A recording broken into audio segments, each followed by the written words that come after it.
Club Monty, everyone. Thanks for joining me again. We are back, and first things first, I probably need to apologize to you guys for being away from the camera for so long.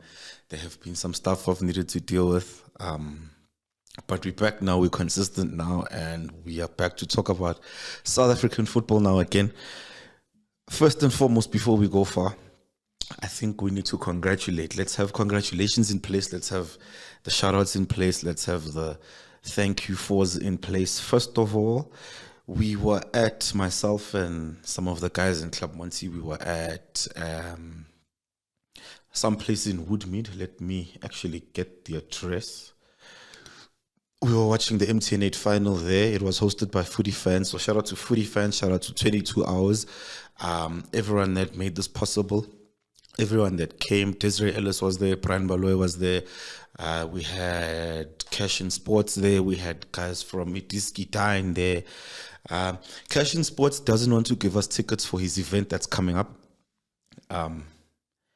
Just on that, there's a corporate event happening in Nasrec next week. No, not next week. Next week, when Chiefs play, I believe it is TS Galaxy at FNB Stadium.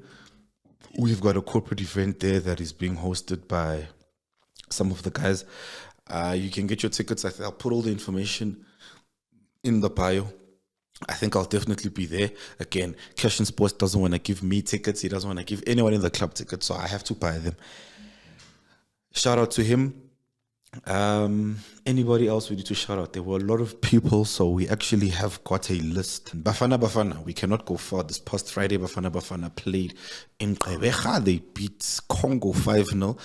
And I think as a South African football supporter, these are the kind of performances we need from the national team. It's high time the national team starts to put out performances like this. These arrogant, filled with arrogance. We are the team to beat. We are Bafana Bafana. We are South Africa. We've got the resources.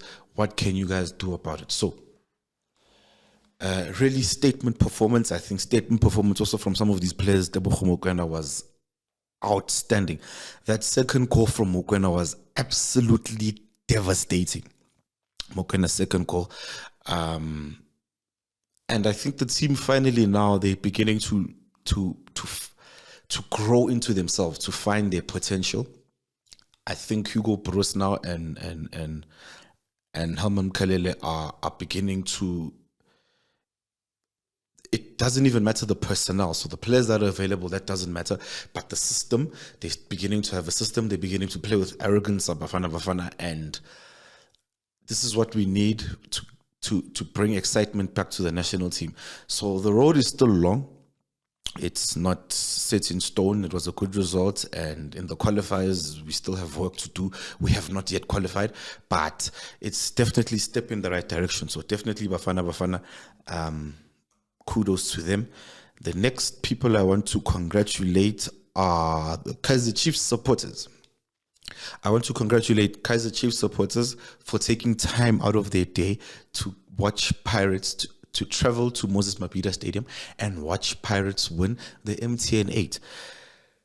Kaizer Chiefs fans were there like they always there. Like I've asked them for their own sanity to stop going to watch Pirates playing because it's not working for them. They should wait for Chiefs to play and watch Chiefs games, but they don't want to listen to me. It's fine. Chiefs fans that travel to Mabhida, the ones that are local in Durban, the ones that travel to Moses Mabhida Stadium, shout out to you guys. Thank you for giving us more motivation to beat Stellenbosch. We really, really appreciate it.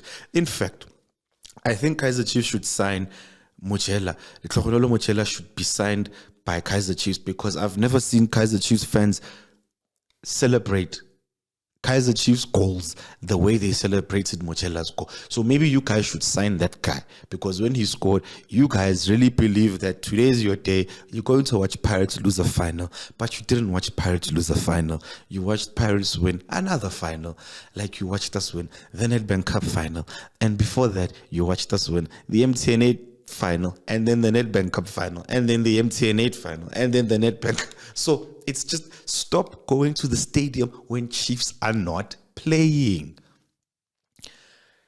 I was talking to my Chiefs friend, and I told him, I would never go to the stadium and watch Chiefs play in a final. Never. I can go to the stadium and watch Chiefs play. I can go to the stadium and watch Chiefs play in a cup game. But I can't be at the stadium watching Kaizer Chiefs play a final because they may win the final. And then me in my Pirates top must be sitting there watching Chiefs lift a trophy, and I cannot do that. And that doesn't mean I don't appreciate that Chiefs are the champions, or they've won the game, or they whatever. I can't change that. The game can't start again. I can't rewrite history. But I cannot be there, part of it, watching Chiefs lift the trophy. I can't do that. But it's fine. I'm sure Nedbank Cup final will be there. Chiefs fans will be there again, supporting the team we're playing against again, hoping that Pirates lose again, and Pirates are going to win again. And then Chiefs fans, it's just more hurt. It's just more stabs to your heart. You get watch from home. On the subject of Chiefs, though, they actually are on my congratulations list, but like actually on my congratulations list. Like Kaizer Chiefs are actually on my congratulations list. I'm talking about the team now, and I'm congratulating them for their performance against Sundowns at FNB Stadiums a few weeks back. So I was at FNB Stadium with some of the guys to watch Chiefs lose to Sundowns. I don't think the result was ever in doubt. I don't think Chiefs, as of now, and particularly as of this point in the season, have got the tools to beat Sundowns. I think this game came a little bit too early. Chiefs are growing into themselves. I think came a little bit too early to beat a Sundowns team that are still a well-oiled machine. I don't think Sundowns, I mean, for all I've said about Sundowns, that I don't think they play for this manager. I think there's turmoil in the Sundowns camp. There have been resignations. I think the players don't appreciate that Rulani's left the team. But for all that, I think Sundowns are still an outfit that know how to win games. I think Sundowns are still the best team over 38 games, over a 30 games, league season in South Africa. I still think Sundowns are still the team to beat. Cup football is very different. We'll come to that. And I think in the cups, it's anyone's game. I think it's whoever prepares well on the day can win any of the cup competitions. But as far as the league is concerned, I think over 30 games, I think an away game in Durban on a Tuesday, having to go to Richards Bay and then having to gear yourself up again Saturday to play Chiefs and then Wednesday again to travel to Sekhukhune. I think Sundowns are still the team with the best tools. They still the most well-oiled machines, still over 30 games to win. So with that being said, I did not expect Chiefs to beat Sundowns, especially in these big games. Just in closing, in these big games in the league, I think Sundowns still have the tools to win. So I didn't expect Chiefs to beat Sundowns, but I definitely was impressed with the improved performance of Chiefs. I think this season Chiefs will compete, definitely won't finish 10th this season. Compete with Sundowns. It was an improved performance from Chiefs, and improved, when I say performance, I'm talking about improved over last season in general. I think the Sirino signing is probably the catalyst, will be the catalyst for a lot of good things that happened for Chiefs this season. I think he stabilizes the attack. He adds a little bit more elegance to the attack and more brains to the attack. I feel the striker of Chiefs, Ranga, I think Ranga could have, perhaps there were a few chances I think Ranga should have done better. Obviously it's the bright lights, it's Chiefs obviously are in uncharted grounds, this of the chance to beat Sundowns. So you will miss chances like that. It's a big stage. Okay, it's the league, it's a league game, it's only the second game of the league, third game of the league, but it's still a big stage. You have the opportunity to beat Sundowns, and as I say, I think Chiefs are not yet there. I think the return game, that's going to obviously be in Loftus or wherever it is, it's going to be very, very interesting to see how Chiefs have grown by then. Can Chiefs beat Sundowns? So congratulations definitely to Chiefs. Chiefs fans, very, very frustrated with how the game ended. Let's touch on that a little bit. Was that a foul or was it not a foul? So the short answer is, as far as I'm concerned, Musa Libusa he comes from a school of of dark arts. He comes from a school of winning. So Musa Lebusa, coached by Pito, coached by Rulani, and now in this current system of Coach Manroba, coming from a school of winning and being taught the dark arts of winning, Musa Lebusa, his experience showed in that moment. So if we look at the moment, you've got Chiefs who are chasing an equalizer. You've got the stadium that is on Chiefs' back. The pressure from this, the goal is tangible. You could almost feel the goal coming. You could almost touch it, that Chiefs are going to score. It then creates a sort of aggression from the players. The players want this goal no matter what. Musa Lebusa now from the school of Pizzo and from the school of dark arts and from the school of winning. When you win as much as Pizzo and them won and Run and them won, you begin to come creative in the ways you can win. You find different ways of winning, and that was just one such example. Lebusa feels the contact, he falls down, dark arts, he ends the game. He kills the momentum, he ends the game. And had it been Chiefs, let's say, who were up 2-1, and a Chiefs defender perhaps doing that to a Sundowns attacker, what I'm trying to say is if the shoe was on the other foot, essentially. So if a Chiefs defender did that to a Sundowns attacker, perhaps that is not a foul, because I'm not sure if Chiefs have got the know-how to win games like that, to close games in that manner. So, as I say again, Lebusa got pushed, he felt the contact, he fell down, he knows exactly what he was doing. What he did was not by mistake, Lebusa. It wasn't, again, does Lebusa need to be stronger in that situation?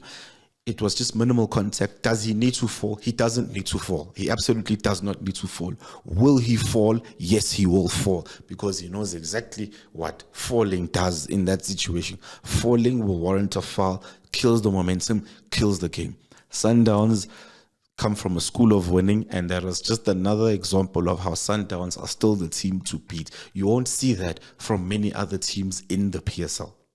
So, in closing, again, congratulations to Chiefs. Did speak to some of the Chiefs fans after the game and told them that quite impressed with the way Chiefs are progressing under Nabi. As I say, I still do think that the Sirino signing is the catalyst. Bradley Cross also, I thought, had a solid game. He did have that chance where I felt it's just a lack of look. He's a left back. He's probably never found himself in a position like that ever in his entire life. I thought perhaps he could have done better, but I bring up Bradley Cross just to say I'm equally impressed with Bradley Cross up to this point. I don't know if the Chiefs fans have the feeling around Bradley Cross. I'm not sure as far as the Chiefs fan is concerned. The Chiefs fans are concerned. It would be nice to hear Chiefs fans how they feel about Bradley Cross. I think he does the basics right. I don't know if it's nerves. He doesn't come across as nervous to me when he's playing. He barks out the instructions. He shouts at players, which for me is not a sign of nerves. I don't know if perhaps he lacks a little bit of athleticism, maybe, but definitely up to this point, I've been impressed with Bradley Cross and impressed with Chiefs. So that's Chiefs. Next, anybody else that we need to shout out to before I get onto the beloved Orlando Pirates for becoming the 13-time MTN8 champion. So Pirates, obviously, we won the MTN8 for the 13th time.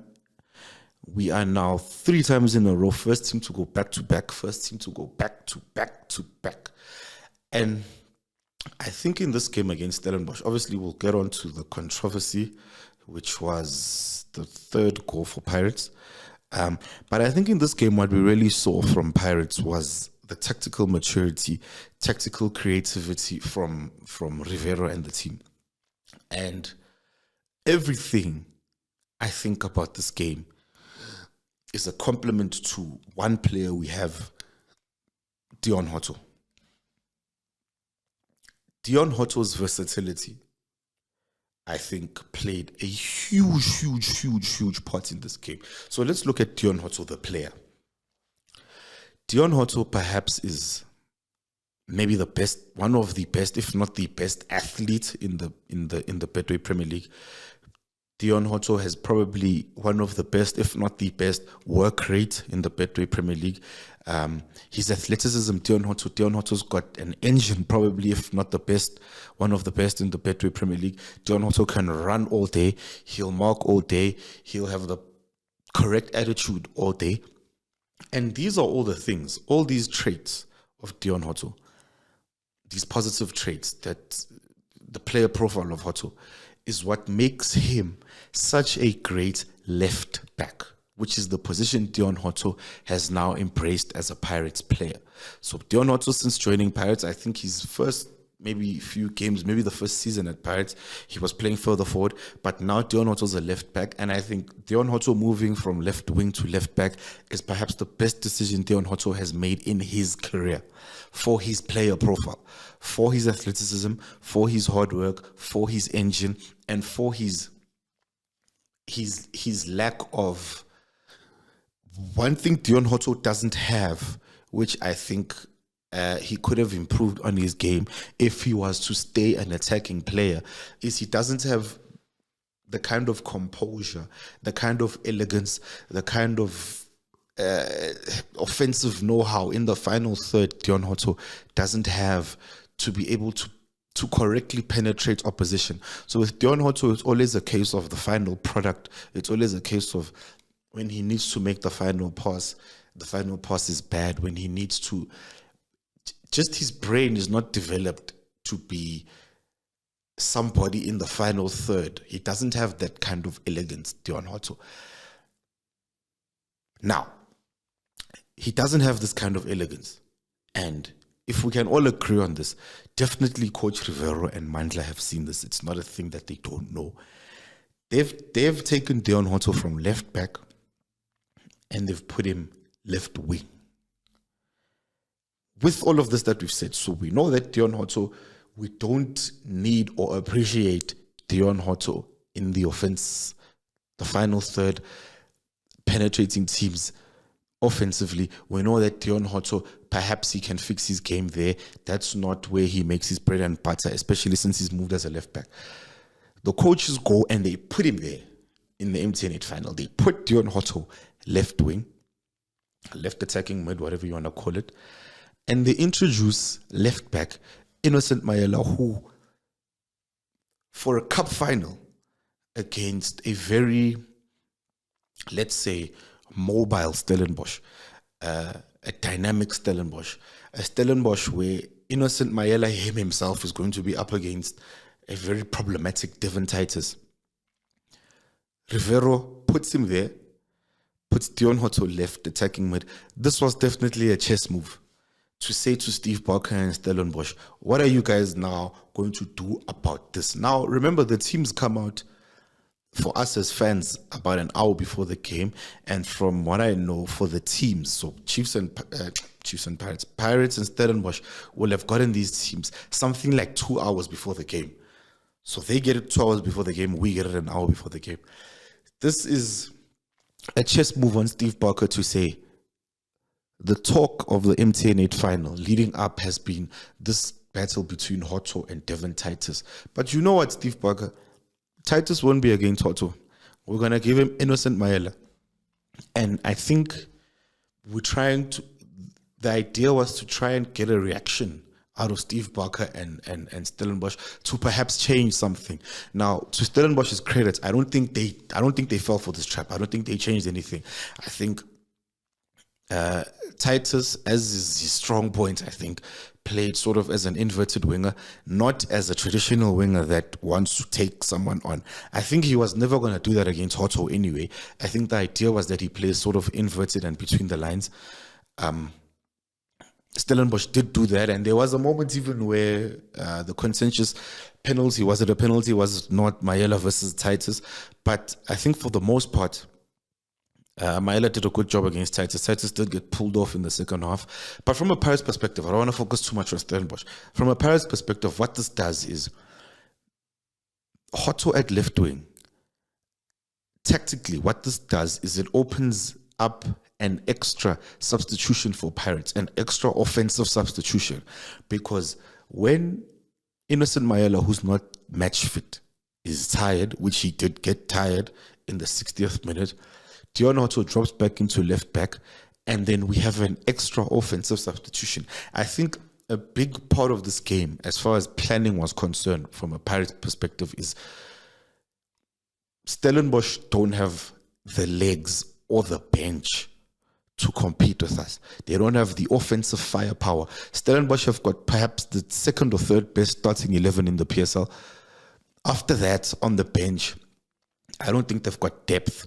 So how do we force Stellenbosch into having to tap into this depth that they don't have while still maintaining our own integrity, maintaining the ability to win the game? Deon Hotto left wing. We're going to move Deon Hotto back to left back and bring on who? Bring on perhaps our player of the season so far, Mofokeng, to play left wing to continue the assault on Stellenbosch. I think Rivero also had extra time in mind. If this game goes the distance, Mofokeng, we will have a fresh Mofokeng. I think Rivero also, as I say, the chess move to try and get somewhat of a reaction from Steve Barker, which, as I say, I don't think they fell for. But I think, and we've spoken a lot about how good of a coach really is Rivero. How much does he, as far as getting a team ready for a game? I mean, it's easy. We know who the best players are at Pirates. Putting out a starting 11 of the best players is not the hardest thing at Pirates. But how do you switch things up in a final if needs be? Is there a need to switch things up? How maybe can you try and poke at the opposition? And I think today we saw it. So definitely congratulations to Pirates for winning the MTN 8. That is our third MTN 8 now. And we're not done. Oh, sorry. You know I don't like to talk to Chiefs fans too much.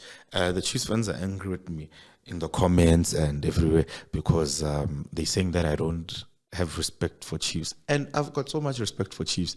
I cannot have respect for Chiefs. Growing up, I used to go to the stadium a lot, and Pirates would win games.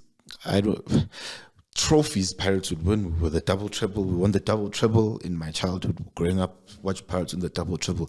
But the derby against Chiefs, we struggled a lot in the derby. I think of the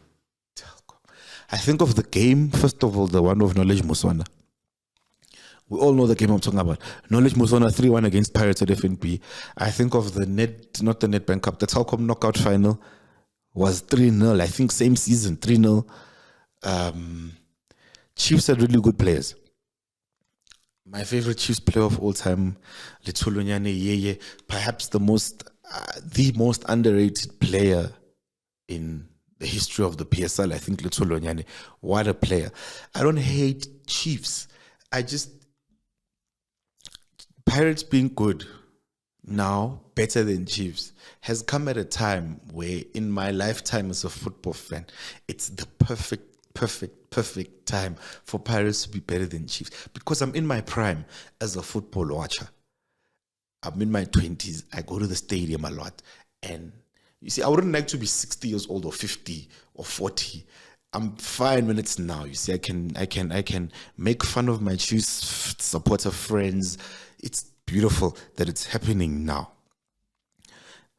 In closing on the game, two more things. Obviously, before we come to the goal, the contentious goal decision, Mojela. I want to speak about this man, Lehlohonolo Mojela, Stellenbosch. Mojela scores perhaps the goal of the tournament, perhaps the goal of any MTN 8 final I can remember. I've heard some Pirates fans tell me about Opa Manyisa against Chiefs in 2011 or 2012, was it? No, that was more a mistake on Kune's end. Mojela got, I don't think Mojela could have hit that better. He got absolute purchase on that ball. But we come now to, we have a situation now where we are not talking about the goal. We are talking about the celebration from Mojela.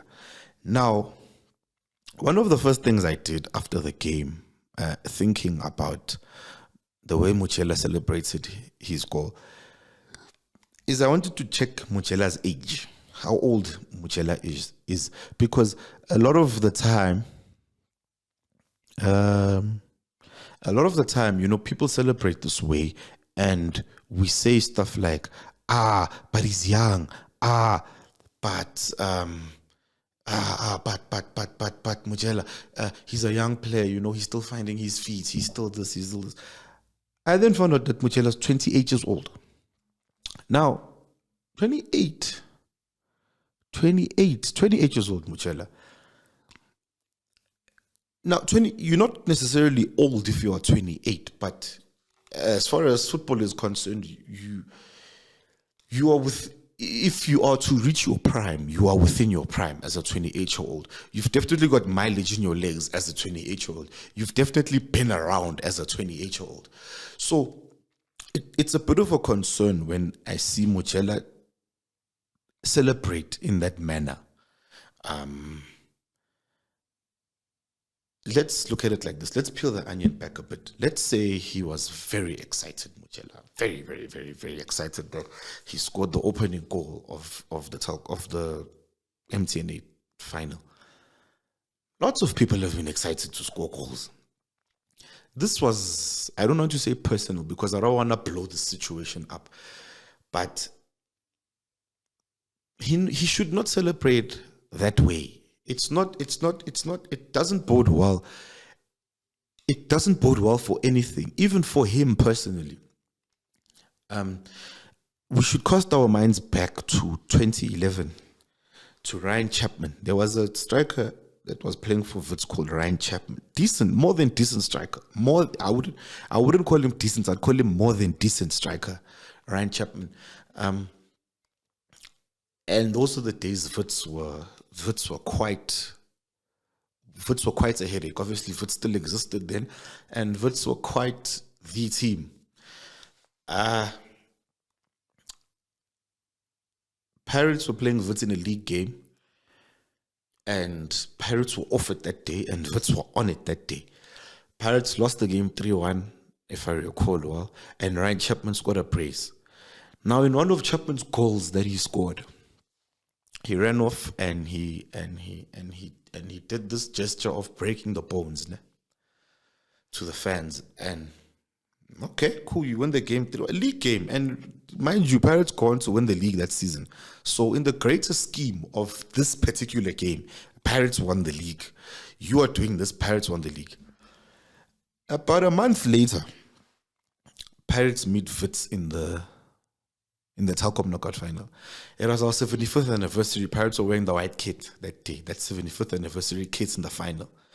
That Pirates team had big personalities. Benny McCarthy was there. Luckily, Khwati was there. Thulasizwe Mboyane was there. Monique Josephs was the keeper that day, that season, that period. And they didn't play. Lots of these guys didn't play against Wits in the league game. They were suspended, injuries, but in the cup final, they were all there. Pirates beat Wits 3-1 in the final, and Benny McCarthy couldn't wait for that final whistle to blow. He's on Ryan Chapman's bum. He's telling Ryan Chapman, you remember your celebration, you remember. And Benny McCarthy was also gesturing to Ryan Chapman, and then obviously, then Ryan Chapman is really, really, really distraught by all of this. Like, it was really overwhelming. You could see that the Pirates players were surrounding him and etc. And luckily, Khwati, okay, the Pirates captain, the dad of the team, he's the captain, and he's probably got instructions from higher up to come and break this up. And then he pulls Ryan Chapman away and he speaks to him. Now, Ryan Chapman at the time was young. Ryan Chapman was a young striker. When I say I was looking for Mojela's age, I was trying to check if he was as young as Chapman, perhaps, to be behaving that way.